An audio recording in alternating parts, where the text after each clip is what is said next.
Men are struggling more than ever, and no one really wants to talk about it. Men are isolated, they're feeling tired, they're without a purpose, they're feeling numb.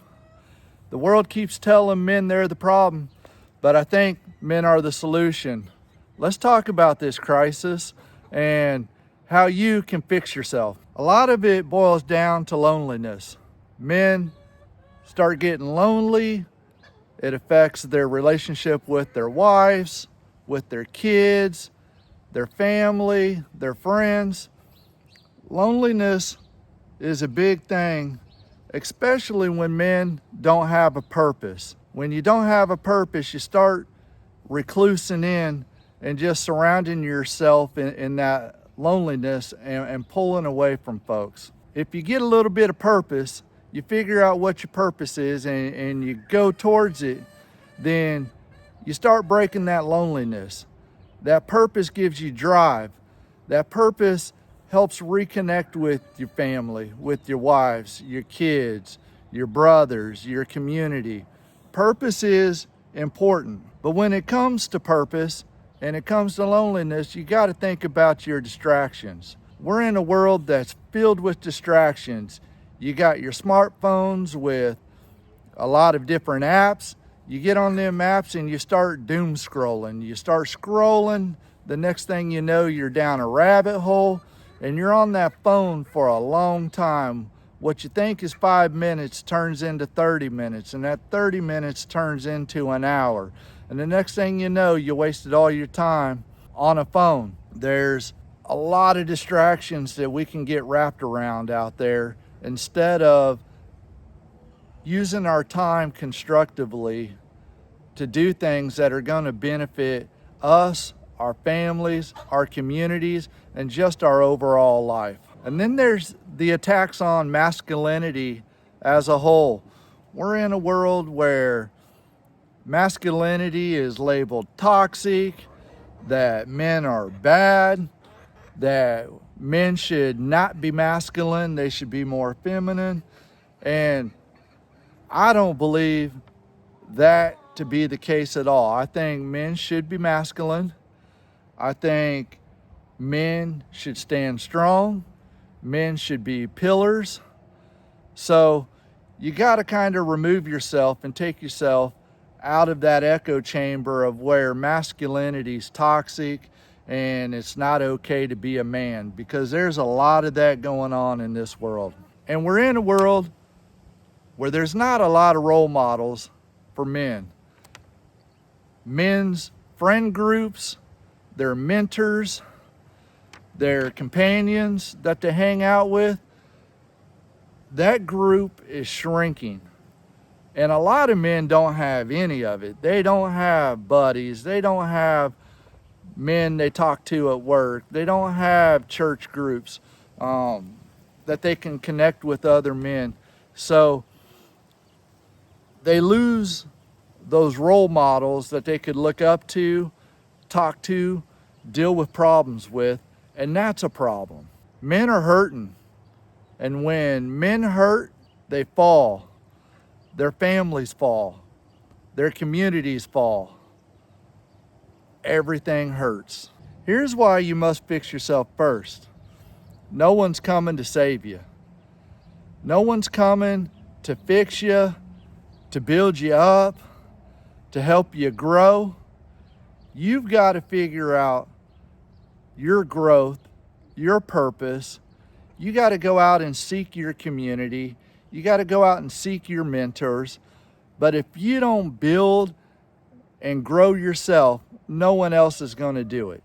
And here's a part that I don't think a lot of men understand. You can't lead others until you fix yourself. When you start leading yourself, you can start leading others. That old adage, you can't pour from an empty cup, that holds true. If you're empty, then you don't have anything else to give others, whether that's your family, your kids, your friends, your community. So build yourself up, put stuff into you. And then once you start working on yourself, then you can start pouring that out. You can start helping your family, your friends, your community, and folks are going to notice that. And the world changes when men change. Stronger men have stronger families. Stronger men have stronger kids. Stronger men have safer communities. Being strong and fixing yourself, it's direction, it's discipline. And fixing yourself doesn't mean perfection. We are all not perfect, but we're working. When we fix ourselves, it gives stability. It gives stability to our family, to our community, to those around us. Here's 5 things every man should fix about themselves.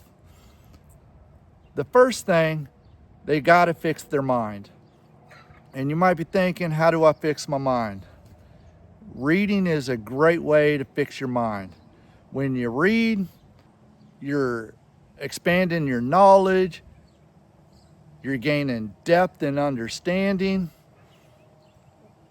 Journaling, another way of putting your thoughts on paper and organizing them.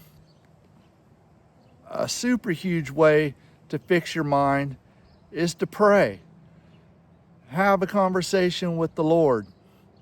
When you pray, that grows you stronger to the Lord, deeper in your faith.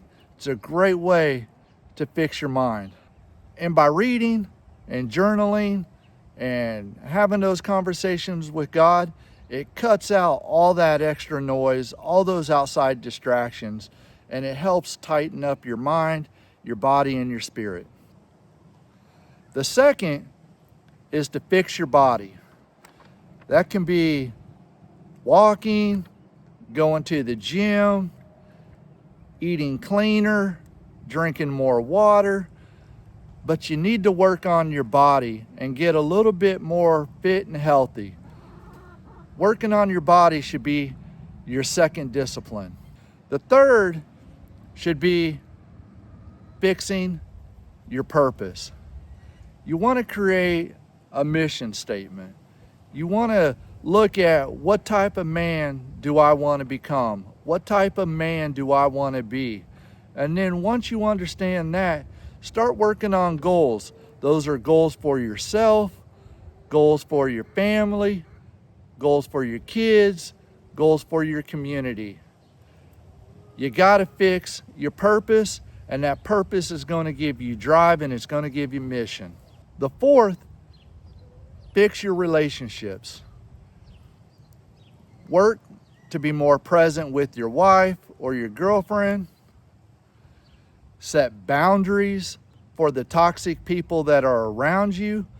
Toxic people can destroy you, so boundaries are important. Work on the relationships and growing stronger with your kids, people in your family, your friends,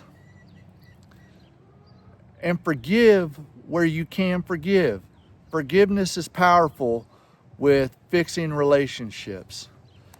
You might not be able to forgive right away, but work on forgiveness. And sometimes when you forgive, those relationships aren't going to be mendable, and that's okay.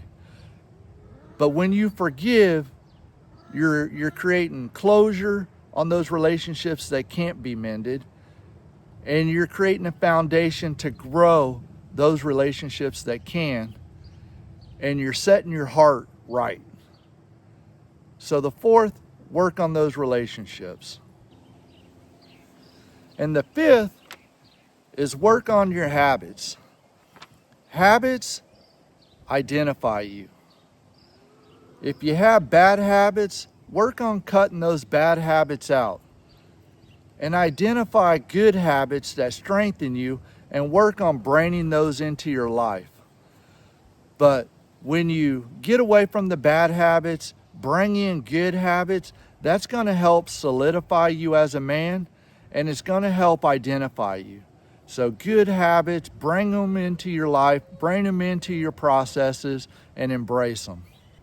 And strong men They don't rise to the level of their goals.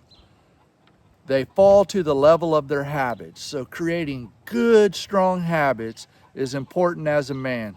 I've seen that throughout my life. It's been a part of my life while I was in the Navy and owning businesses. Good habits create good processes and good men. Men, there is a crisis out there, but there's a lot of hope for that too.